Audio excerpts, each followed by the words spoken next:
xong rồi. Đấy nhá. 68 năm chiến thắng Điện Biên Phủ nhá. Đây là bảo tàng nhá. Đây nhá, rất là nhiều người. Một dãy xe từ đây ra cho đến cổng luôn đây mọi người ạ. Còn đằng sau cũng vẫn còn một dãy xe nữa. Hôm nay là khá là đông người ạ. Đấy à mọi người ạ, mình bắt đầu vào trong cổng nhá.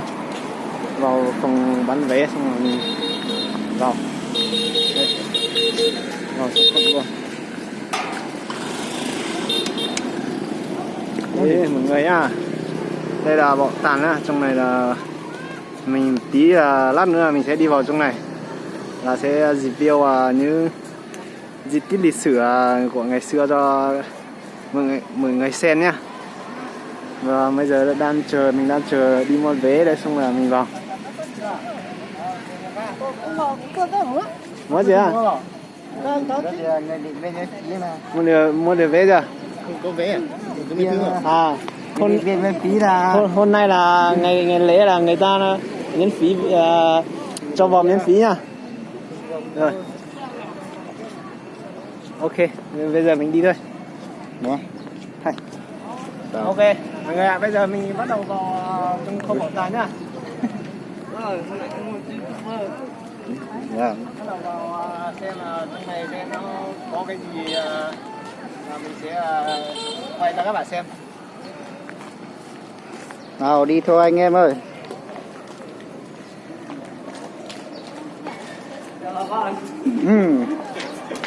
Hello. Ui.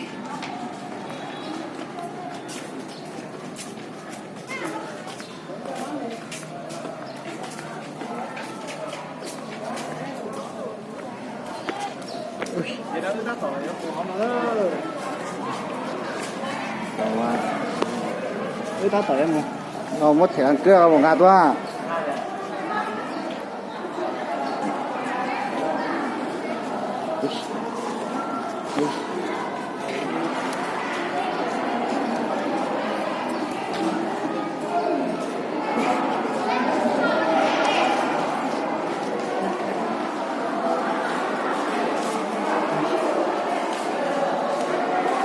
Ôi trời, nó không trông chờ.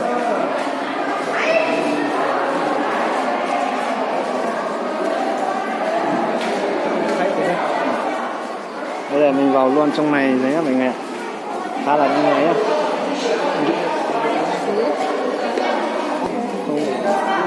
Không biết là trong này họ đi vào là cái gì.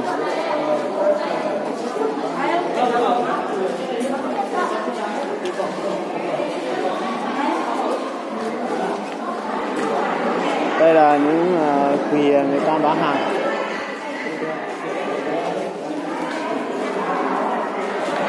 Mình sẽ vào từ trong này vào. Nó nào chứ nữa thả nó cũng có. Mà. Rồi mình tự động chờ khoảng 10 phút nhé. 10 phút. Vâng, bây giờ là bây giờ là mình sẽ chờ tầm khoảng 10 phút là mình sẽ vào nhá. Vì mấy ngày nay là dịp giá quá. Nhiều người quá nhá. Đó tôi đấy.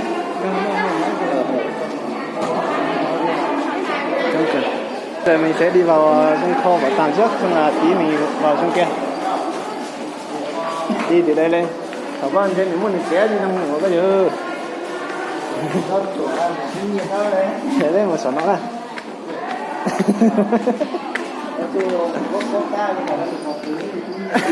Ủa đây là số nó. Đi vào nhé, mình bắt đầu vào đây. Cái mùng ta tổng một cái này.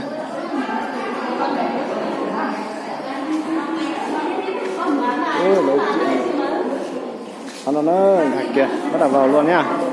Đây này. Mấy chiến sĩ này. Trong này á. Đường mông riêng. Đây, vào luôn này. Cái nhà chê. Những chiến sĩ trước. Thì tượng để đây.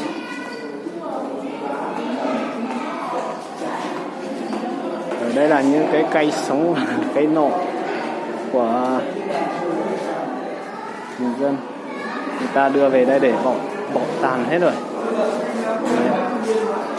Đây nữa, bên này là hai cái súng, một cái súng kíp, một cái súng là súng gì, đây là phóng liệu ấy. đây là cái gì nhỉ? Không biết đâu, chỉ quay cho các bạn xem. Bom. Đây là cái súng ống hay sao? Bom phóng. Đây khá là nhiều người.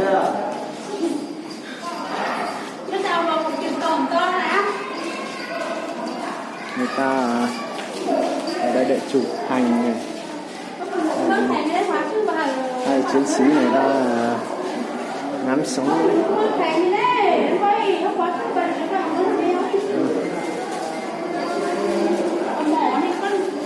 Bên này là những cái liều đạn, cái súng. Cái này nhá. Đây là kho vỏ tàn nhé mọi người. Đây là vỏ tàn biển biên đấy, cái gì nữa. Cái này là auto. Cái này là auto tút trò là tẩu gió không nó nè. Đây này, auto tút trò tẩu rồi nhớ gió. Này mà, nó tàu tao tỏ nhìn chưa? Còn đã nó cũng muốn chống cự cho nó tốt tốt cho nó tốt. Đây đông người, khá là đông người. Trong này là có mấy khẩu súng ở trong này á, mấy khẩu súng mà trước kìa. Đây.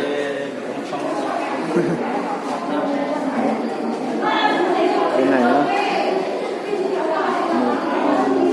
Bộ đội và súng, máy cuộn liều đạn trong này. Cái này không có tiền nữa nhỉ? Kia thì có xong rồi. Phát kín rồi đó. Súng ngô cái nguồn đây mà Phát kín chưa? đây này, nguồn chiến sĩ ở đây. Đây nữa.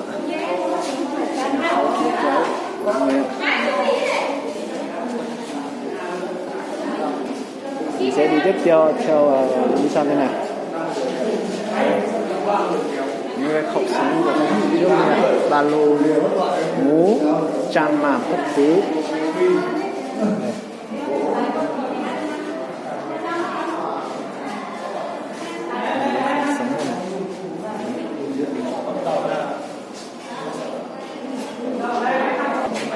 Đây nhá, mấy người này đang chụp liều miệng.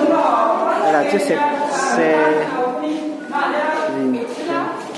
Đây, hai người này đang kim súng.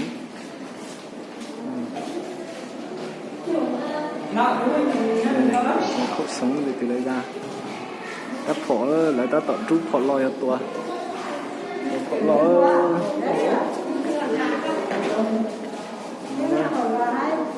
Cho nên trú phổ lòi ở ta tập ở tua.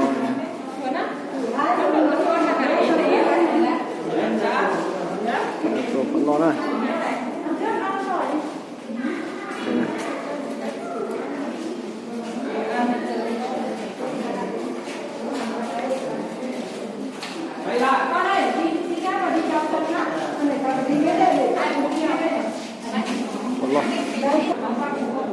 Đây là những cái dao phát xe, một cái ông biếu ở đây đó. Đây là ông nhỏ.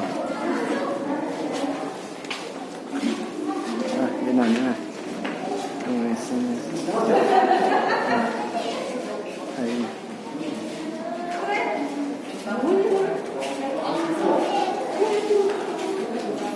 Như là ở ngoài đời này luôn đấy mọi người ạ. Đây người ta thích là rất là cái đó cho nên cho tốt trò thủ ở kế chỉ xây trong để trường nhà không tiền thế này cái gì mà giờ là po po dê xí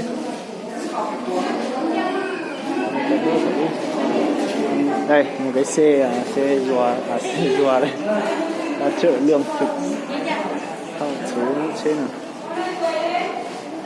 không số để mà giờ lúc trên nhung thịt bò thịt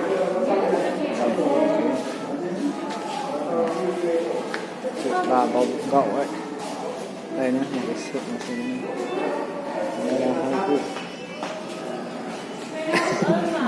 có từ bên này sắp đi trả lời rất sao sao để này không đâu chỉ có là ông nào bên này đó tao cứ mỏ tôi một trâu là cho tức tròn nó cho nó nè cứ mỏ tôi đây tức tròn nó cứ mỏ tôi một thằng đấy là mấy này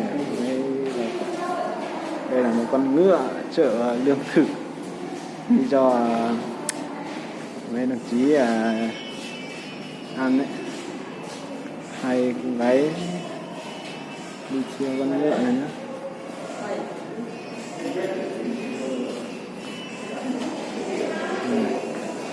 hai con gái đây nè một con lợn ở đây này một con heo này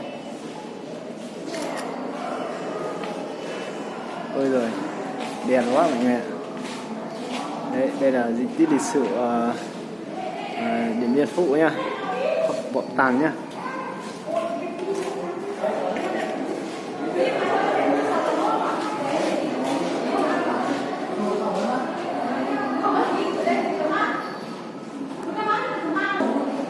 Đây này nữa, đây là những pháo sao, nó ngoài pháo này. Đây, pháo súng. Đây là cái quận liều đạn trong này. Đây là cái súng, cái pháo mà người ta kéo kia. Đấy, khổ lô thì không nhớ rồi, chứ mà rất khổ lô. Đây, cho mình xem này.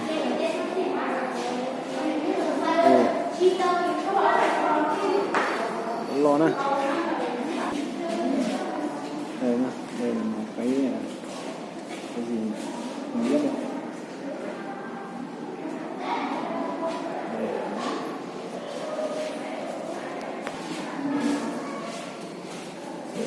Súng đây này.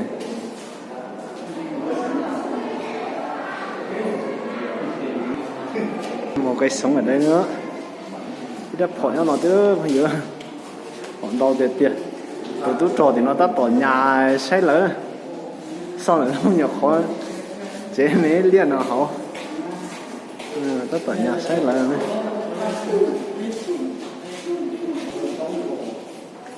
Nhưng cũng cỡ ít đáp phổ lô nó chứ. Tôi không nhớ rồi. Cái súng ở đây nhá.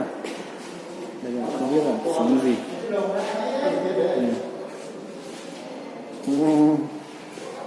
Phòng cháy cực đáng sợ quá.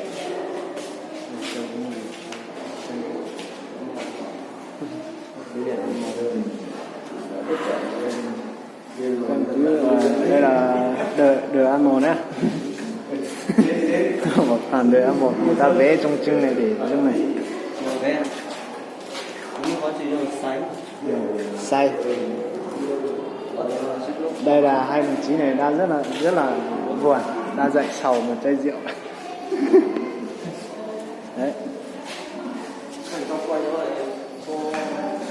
Đấy là hai đồng chí đang ngoài động viên nhau ở đây. Đây là những cái áo của thầy trước, người ta cũng cho vào đây để tàng để các thế hệ sau ra đây xem. Đây nữa là một nó nói gì này cái gì? Nó nói gì này? Quấy sai là không biết là cái gì. Đây là một cái quấy sai. Còn đây nó đang đầu cái đường đi. Đấy. Có 3 đồng chí đấy này đang là đầu cái hầm hay là cái này cái đầu gì nhỉ? Đây khác cứ không gỗ rất chó ta toàn gỗ thông sau lớn để nó chụp khổ này khổ với na u nó cho là phương gì để hầu cho nó bây giờ phương gì để chở thế nó cũng cho là cần tiêu nó là cố rồi thế luôn đó chim plá nó giờ cho này một chỗ này cho không mất thử mấy lúc ít lúc ăn gì nữa rồi làm như cái này cái đàn này cái gì không biết rồi cũng biết là cái đàn đây này nhá có mấy quả nhiều đạn với lại mấy quả pháo rồi cái này gì chứ nào con à mìn à con à đấy cái quần này không biết là cái gì khá là nhiều người ta đưa màu đây để bỏ tàn hết rồi mình sẽ đi sang bên này thôi.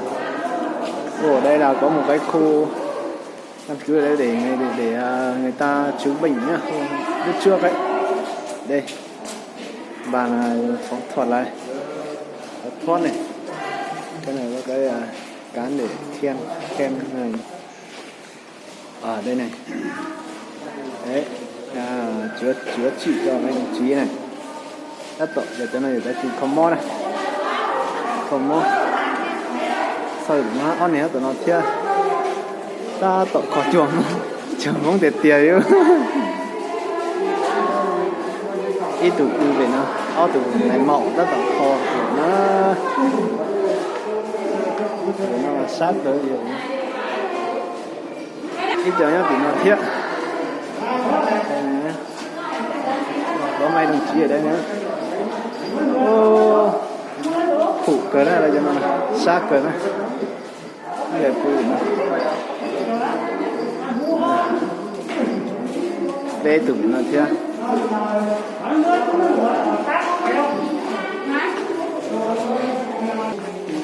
đây có mấy đồng chí ở đây nhá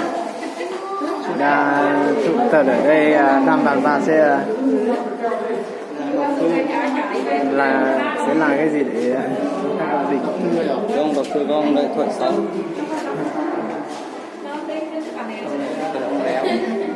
cần ông này đang cần một cái ông điếu ông này đang đọc thư không cần đâu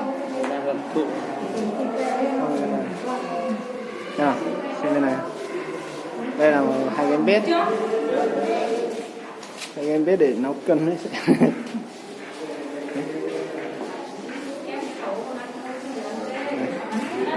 ba cái đây là người ta nhóm lửa ở trong này đấy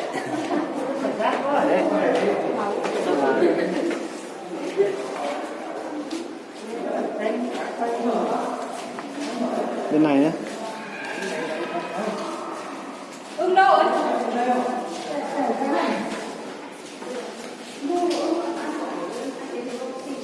sống này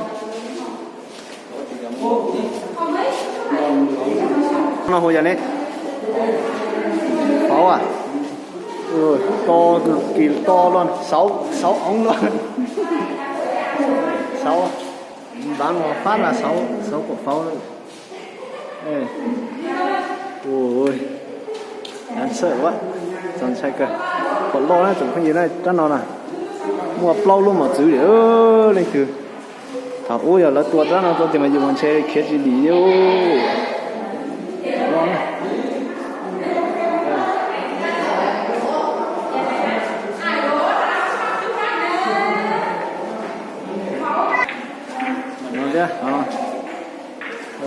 cho nó cả cho con này phần đường cáp tôi đi tôi trò nó tôi chi thế khổ thế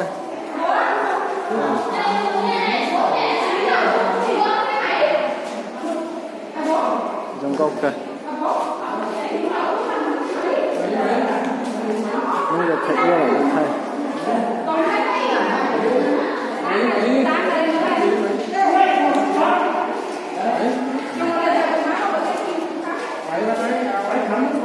thầy đua Cái này cho còn một lâu công đấy nè, đây là những cái ảnh của các anh hùng chiến sĩ trước kia khá là nhiều.